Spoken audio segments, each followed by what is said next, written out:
Baik, selamat pagi kepada Dewan Juri, moderator, rekan tim oposisi, dan audiens yang saya hormati. Saya, Arsiliato, sebagai pembicara nomor 1 dari tim Pro. Dengan tegas mendukung mosi, cyberbullying lebih buruk daripada face-to-face bullying. Definisi dan parameter perdebatan, cyberbullying adalah bentuk perundungan yang dilakukan melalui media digital seperti media sosial, pesan teks email, atau platform online lainnya. Face-to-face bullying adalah perundungan langsung secara fisik, verbal, atau emosional yang terjadi di lingkungan nyata, seperti di lingkungan sekolah maupun tempat kerja. Izinkan saya untuk menyatakan argumen dari saya sendiri.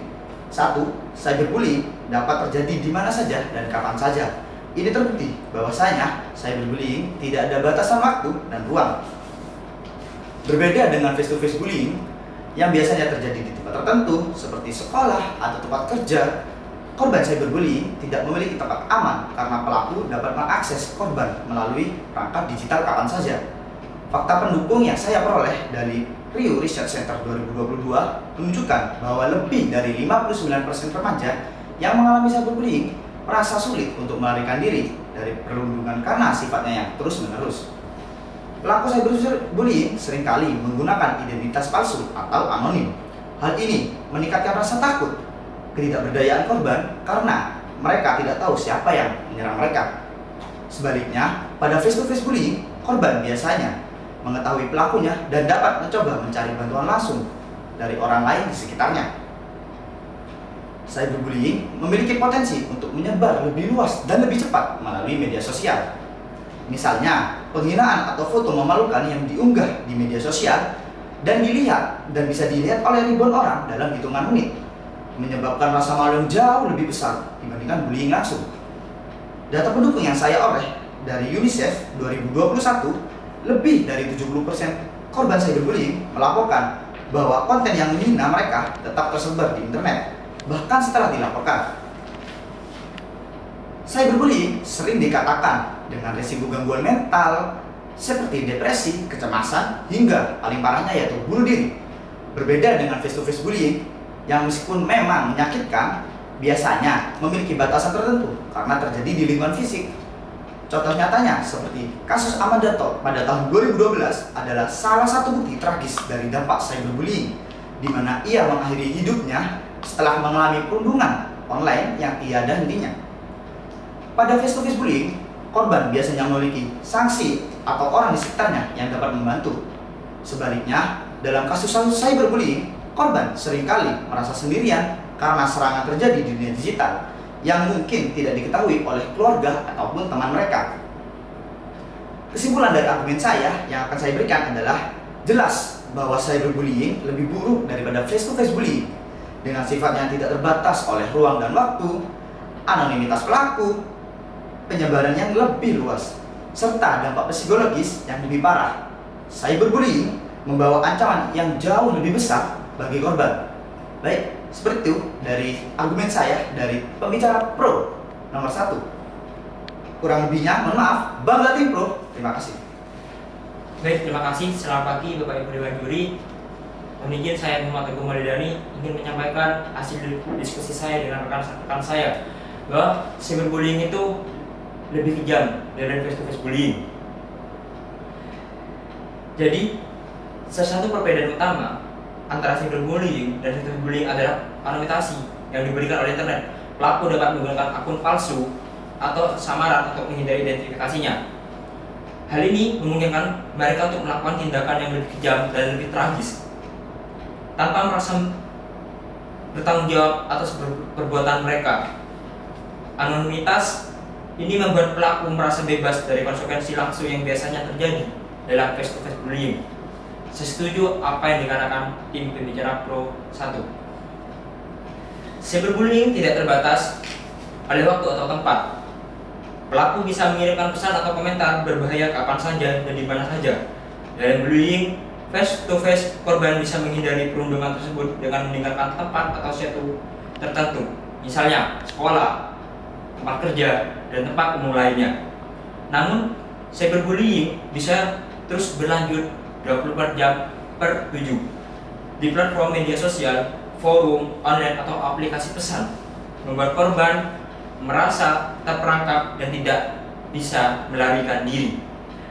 Dampak psikologis yang lebih berat yang dialami oleh korban cyberbullying, studi menunjukkan bahwa korban cyberbullying seringkali mengalami dampak psikologis yang lebih parah dibandingkan dengan mereka yang menjadi korban face-to-face bullying.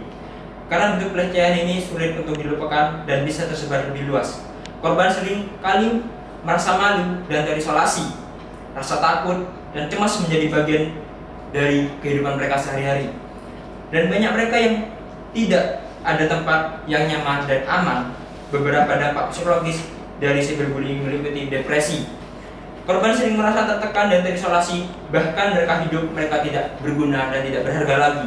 Gangguan tidur, kekhawatiran yang terus-menerus bisa mengganggu tidur korban sehingga menurunkan imunitas tubuh korban. Peningkatan risiko bunuh diri. Ya, beberapa penelitian menunjukkan bahwa korban cyberbullying memiliki tingkat dan risiko bunuh diri yang lebih tinggi dibandingkan dengan dibully secara langsung. Apalagi penyebaran konten yang cepat dan sulit dihapus. Konten yang dibagikan melalui internet atau media sosial bisa tersebar sangat cepat dan sulit untuk dihapus sepenuhnya. Pesan, gambar, atau video yang merugikan bisa dilihat oleh ribuan atau bahkan jutaan orang.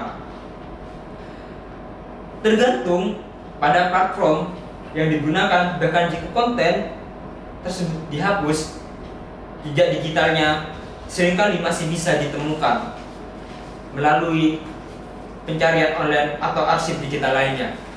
Hal ini memperburuk dampak emosional yang dirasakan korban yang merasa bahwa mereka tidak bisa menghapus masa lalu mereka. Pengaruh sosial dan representasi. Cyberbullying dapat menghancurkan reputasi korban dengan cepat dan tepat. Gambar atau komentar yang meyakinkan bisa menyebar luas dan sulit untuk dikendalikan. Dalam beberapa kasus, pelaku bisa memprovokasi opini publik dengan menyebarkan informasi palsu atau mempermalukan korban di depan banyak orang. Hal ini bisa merusak hubungan sosial korban dan menurunkan kepercayaan diri mereka. Data korban cyberbullying. Menurut berbagai studi, laporan korban cyberbullying cenderung mengalami dampak yang lebih besar dibandingkan mereka yang dibully secara langsung. Berikut adalah beberapa dampak yang kami temui. Pertama, Progress Center pada tahun 2018 melaporkan bahwa 59% remaja Amerika telah mengalami atau melihat tindakan cyberbullying. Di media sosial sebanyak 37% remaja mengatakan bahwa mereka sendiri menjadi korban dari cyberbullying.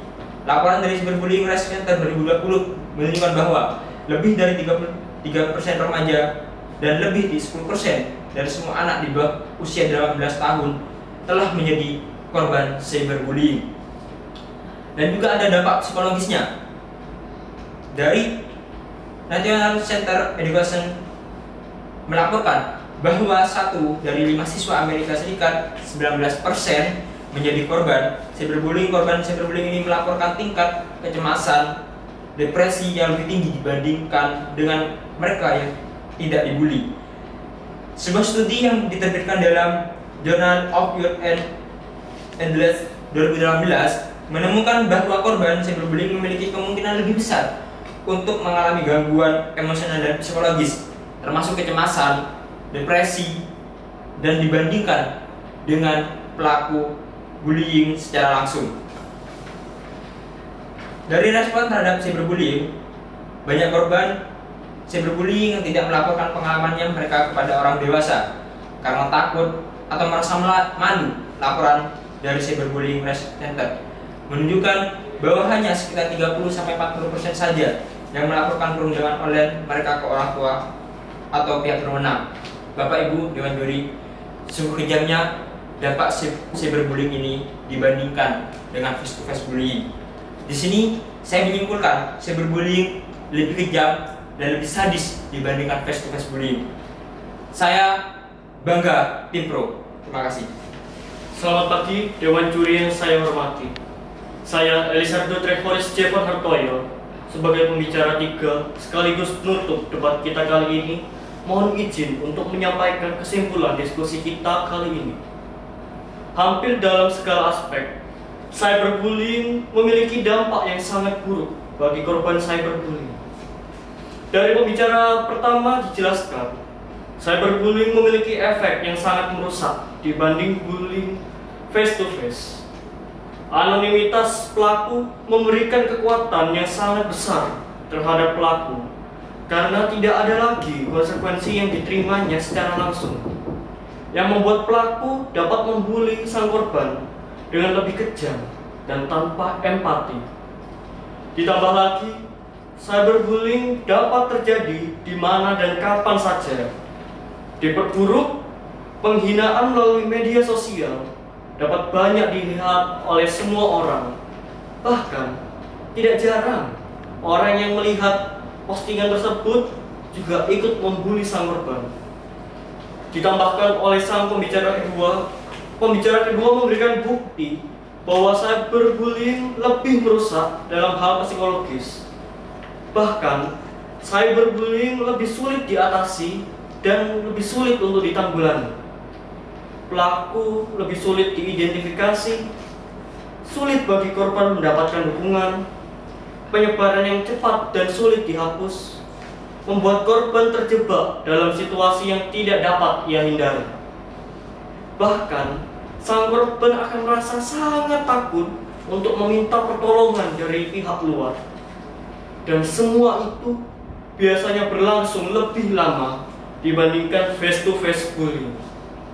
Bayangkan, anak sekolah yang mentalnya belum dewasa dibully selama seharian terus-menerus tanpa ada waktu untuk dirinya untuk istirahat.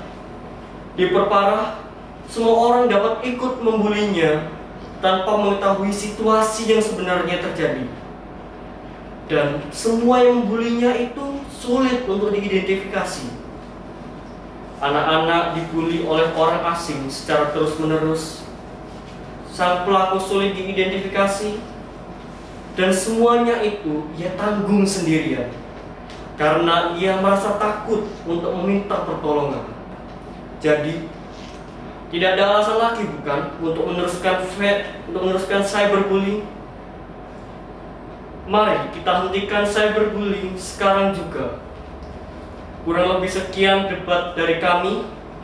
Kami mohon maaf apabila ada kesalahan kata yang disengaja maupun tidak disengaja. Sekian, terima kasih. Bangga Tim Pro.